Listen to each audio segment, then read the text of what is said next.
অভিভাবকদের অনেকেই মনে করেন বেসরকারি ইংরেজি মাধ্যম স্কুলই সন্তানের উজ্জ্বল ভবিষ্যতের ভিত গড়ে দিতে পারে। কেউ আবার এখনো বাংলা মিডিয়ামে আস্থা রেখে সন্তানকে ভর্তি করেন সরকারি কিংবা সরকারি সাহায্যপ্রাপ্ত কোনো স্কুলে। যদিও প্রতিযোগিতার এই দৌড় থেকে অনেক দূরে পড়ুয়াদের অভাবে ধুঁকতে থাকা হুগলির এই স্কুলগুলি, যে তালিকায় রয়েছে চুঁচুড়ার বাণীপীঠ স্কুলও। পঞ্চম শ্রেণীতে ভর্তি হওয়ার সেই চাহিদাই নেই।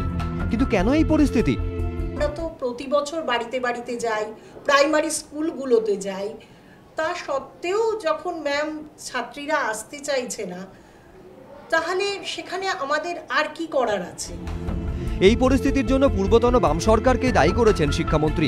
একই সঙ্গে স্কুলগুলির হাল ফেরাতে জানিয়েছেন বিকল্প ভাবনার কথা। সরকারের সবকিছু সরকারের নিয়মের মধ্যে যদি কেউ চালাতে চায়, সেটা নিয়ে মুখ্যমন্ত্রীর সাথে কথা বলবো। কথা বলে যদি তিনি অনুমোদন দেন, তখন এই ভাবনা চিন্তা করবো। কিন্তু প্রথমে আমরা নিজেরাই সরকার থেকে আরও বেশি উন্নত মানের স্কুল যেগুলো আছে, যেগুলো বিল্ডিংগুলো ছাত্ররা যারা আকৃষ্ট হয় এবং টিচার থাকে, পরিবেশ যাতে ভালো হয়, ইনফ্রাস্ট্রাকচার যাতে ভালো হয়, সেদিকেই কিন্তু জোর দিচ্ছে বেশি।